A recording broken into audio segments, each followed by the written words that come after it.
რატომ არ სურს ბრიუსელს მოისმინოს არგუმენტები თემებზე, რის გამოც საქართველოს ხელისუფლებას აკრიტიკებს? ადამიანის უფლებების საკითხებზე ჩანიშნული დისკუსიის გადადების მიზეზი ოფიციალური თბილისისთვის გაუგებარი და მიუღებელია.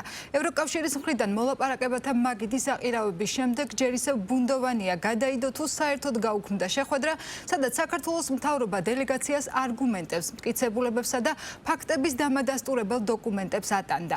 საქართველოს კვლავ მზადაა უპასუხო შეკითხვებს, თუმცა კონკრეტული დათქმები და პირობები დელეგაციის შემადგენლობასთან დაკავშირებით ხელისუფლებისთვის წითელი ხაზია. გაურბის თუ არა ევროკავშირი დისკუსიას გადადებული შეხვედრის პოლიტიკური მოტივები. ცარო კირვალიძის სიუჟეტი. გადაიდო თუ გაუქმდა 21 ნოემბერს ჩანიშნული შეხვედრა. ამ კითხვაზე პასუხი ქართულ მხარეს ამ დრომდე არ აქვს. ბრიუსელი დეტალებზე არ საუბრობს, თუმცა ირკვევა, რომ მხარეებმა შეხვედრა ჯერ კიდევ 6 თვის წინ დაგეგმეს, ხოლო კონკრეტული თარიღი რამდენიმე კვირის წინ დააზუსტეს. ოფიციალური თბილისი ევროკავშირის ხელმძღვანელობისაგან განმარტებების მოლოდინშია. რა არის დაგეგმილი დიალოგის გაუქმების მიზეზი? ქართულ ოცნებაში ფიქრობენ, რომ ევროპელ პოლიტიკოსებს გაჟღერებულ ბოლოდროინდელ ბრალდებებზე ქართული მხარის არგუმენტირებული პასუხების მოსმენა არ სურდათ. ეს შეხვედრა ეხებოდა ზუსტად იმ ბრალდებებს, რა ბრალდებებსაც ჩვენ ვისმენთ ევროკავშირის მხრიდან ევრობიუროკრატებზე მაქვს საუბარი, ადამიანის უფლებების შელახვა და ასე შემდეგ.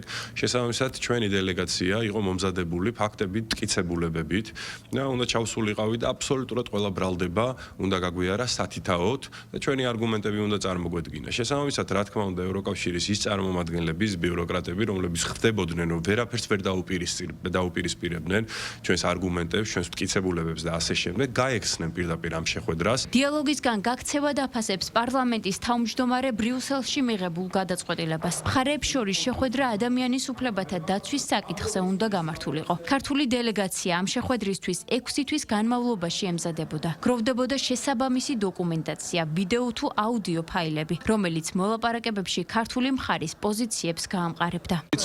როგორც კი სიმართლე შეეხება იმ დეზინფორმაციას და ცრუ ნარატივებს, რომელსაც ბრიუსელი ასე რუდუნებით აკოწიწებს ხოლმე, იმ მომენტშივე ეს ნარატივი ჩამოიმსხვრევა. ეს არის რეალურად სუსტის გაქცევა დისკუსიისგან, ვინაიდან იციან, რომ რაიმე არგუმენტი საქართველოს წინააღმდეგ მათ არ აქვს. ასეთი ტიპის დემარშები, იქ რაღაც შეხვედრების ჩაშლები და ასე შემდგომ პირდაპირ არის გათვლილი იმაზე, რომ იქნებ როგორმე მოხდეს პროტესტის ხარისხის აწევა და პროტესტის რაღაცა გაცოცხლება. მაგრამ რით ვერ მიხვდნენ იმას, რომ ვერანაირ ასეთ არასწორ ნაბიჯს ვერ ექნება მათთვის სასარგებლო ეფექტი. ოპოზიციის ნაწილი თანხმდება, რომ ჩაშლილი შეხვედრა ქართული ოცნების მხრიდან დასავლური სამყაროს საბოტაჟის კიდევ ერთი ნათელი გამოხატულებაა. მიზეზად ქართული დელეგაციის რიგებში ალექსანდრე დარახველიძეს ასახელებენ. გავრცელებული ინფორმაციით, ბრიუსელის უკმაყოფილება სწორედ საქართველოს მხრიდან გადაგზავნილმა სიამ გამოიწვია. ეს ხო კიდევ ერთი საბოტაჟი დასავლური, ასე ვთქვათ, აი თუნდაც დასავლურ სამყაროსთან მოლაპარაკების პროცესის, იმიტომ რომ კონკრეტული ადამიანი იყო სანქცირებული და გასაგებია, რომ სანქცირებული ადამიანი იმ ადამიანებს არ უნდა მიუყვანო, ვინც დაასანქცირეს პიროვნებად და შეგვიძლია აბსოლუტურად სხვა ადამიანები დააკომპლექტო გუნდი, რომელიც იქნება მოლაპარაკებაში ჩართული. ხა ეს არის ანაბანა და ყველაზე რაციონალურ ადამიანს ესმის, რომ არ შეიძლება სანქცირებული ადამიანის შეყვანა მსგავს დელეგაციაში. თუ მხარეებს მართლა სურს მოლაპარაკება, მოლაპარაკება შედგება.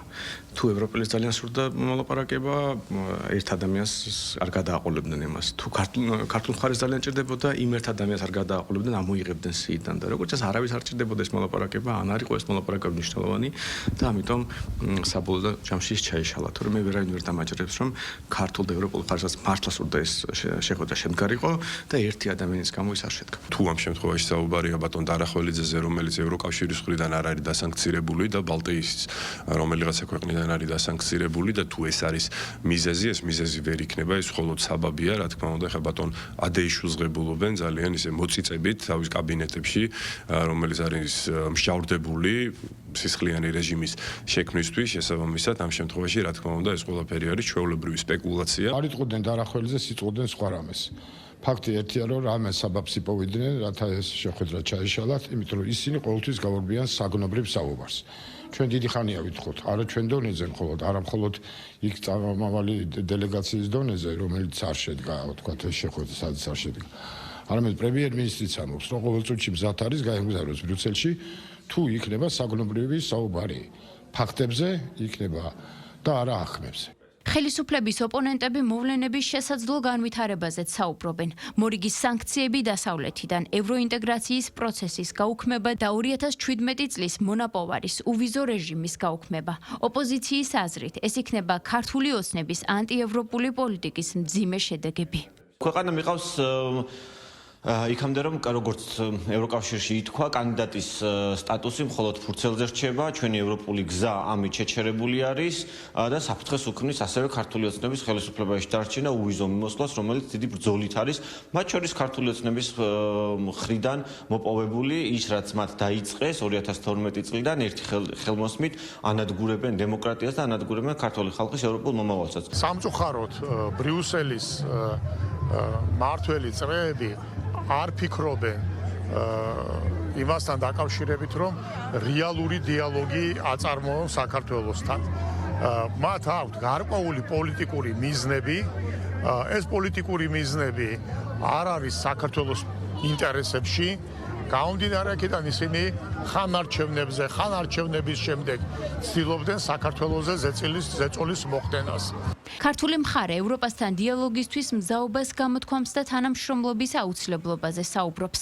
საგარეო საქმეთა სამინისტროს განცხადებით, ამ შეხვედრას საქართველოს ხელისუფლებისთვის და საზოგადოებისთვის დიდი მნიშვნელობა ჰქონდა, რადგან ევროკავშირის საბჭოს 2024 წლის 27 ივნისის დასკვნების საფუძველზე საქართველოსთან დიალოგი ყველა დონეზე შეაჩერა. ერთწლიანი პაუზის შემდეგ კი 21 ნოემბერს დაგეგმილი დიალოგი ევროკავშირთან ჩართულობის პირველი შესაძლებლობა იქნებოდა.